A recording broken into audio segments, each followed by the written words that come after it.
මම සංගීතවේදී විශාරද ජගත් වික්‍රමසිංහ.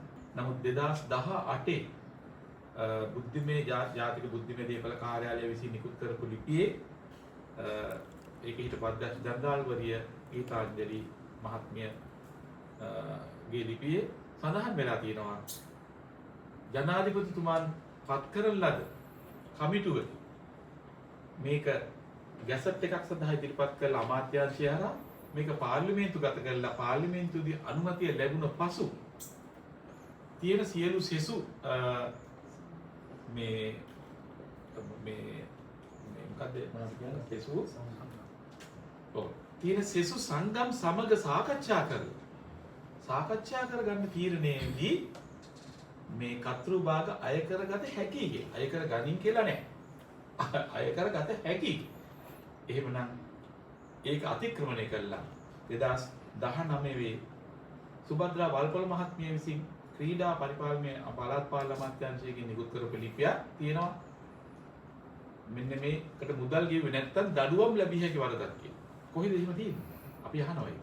ඊළඟ 2020 දී චන්දිමාල් කියලා මහත්මයෙක් අතිරේක ලේකම්වරේ කොමසාරිස්වරේ පළාත් සභාව එතුමා ගහලා තියෙන්නේ මේ ලිපිය තව දුරටත් මේ සියලු අතික්‍රමණය කරලා මේ එන්න මේක බලාත්මක කරලා තියෙනවා.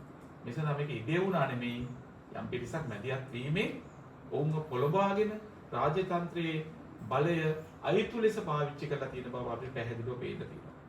මේක පාවිච්චි කරලා මොවුන් දැන් තාම ශක්තිමත් වෙලා මුදලින් බලයෙන් ශක්තිමත් වෙලා අහිංසක ගායන ශිල්පීන් තලාපෙලා අහිංසක මිනිස්සුන්ගේ රසවින්දනයට බාධා කරමින් යන ගමන නැවැත්වීම සඳහා අප ආවා මේ මානව හිමිකම් කාර්යාලය වෙත අපේ මේ හැඟීම අපේ මේ දුක් ගැනවිල්ල ප්‍රකාශ කරනවා.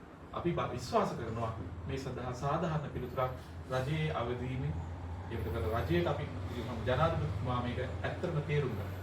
ඊට පස්සේ වෙළඳ අමාත්‍යතුමා තේරුම් ගත්තා. කර්මාන්ත අමාත්‍යතුමා තේරුම් ගත්තා.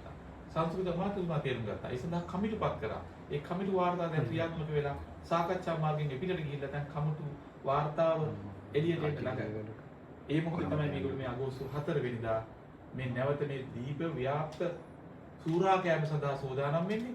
ඒක අපි පිටු දකිනවා. ඒ සඳහා මම හිතනවා ගීතේ ප්‍රිය කරන ගායන ශිල්පයට ආදරය කරන ඔබ එකතු වෙන්න අප සමග සියලුම සංවිධායකවරු මේ ප්‍රසංග සංවිධායකවරු එකතු වෙන්න සියලුම සංගීත කණ්ඩායම් ප්‍රධානීන් එකතු වෙන්න සියලුම හෝටල් පරිශ්‍ර එකතු වෙන්න සියලුම රෝහල් වල මේ ප්‍රචාරය කරන රෝගීන් වෙනුවෙන් ගීත වාදනය කරන හැම කෙනෙක්ම එකතු වෙලා මේක සමාජගත වෙන්න එක නියමාකාරයෙන් කරලා රජයට අපි ඒ දැනුවත් කිරීම කරලා මේක සාධාරණ දැනකට ගේන්න ගායන ශිල්පියා පද රචකයා තම්චා තිදෙනාට එක හා සමාන අයිතියක් මූලික ගීතයේදී ලබා දීලා මේක ප්‍රචාරය වෙන හැම මොහොතකම ඒ කතෘ භාග ගෙවීම සඳහා ඒ කටයුතු කරන්න රාජ්‍ය මැදිහත් වීමක් වෙලා රාජ්‍ය සමාගමක් විසින් මේක හරි විදියට පරිහරණය කරන්න. මොකද මේ ඔය කියන ඇක්වොයිසල් සමාගමේ පිරිස අපි හිතන පිරිස නෙමෙයි. පිටට කියලා සාකච්ඡා කරන්න පුළුවන් තැනක නෙමෙයි ඉන්නේ. ඒගොල්ලෝ ටික සාකච්ඡා කරන්න බෑ. ඒගොල්ලෝ හරියට කේල් තියනවා. ඒගොල්ලන් හරි දරුණු විදියට කටයුතු කරනවා. ඉතින් මම හිතනවා මේ මිනිසුන් අසරණ කරන්න එපා. මේක හැමෝටම පරිහරණය කරන්න පුළුවන් තැනකට ගේන්න උදව් කරන්න කියලා හැම කෙනෙක්ගේම මම ඉතාම ආදරෙන් ඉල්ලා සිටිනවා. මම සංගීතවේදී විශාරද ජගත් වික්‍රමසිංහ.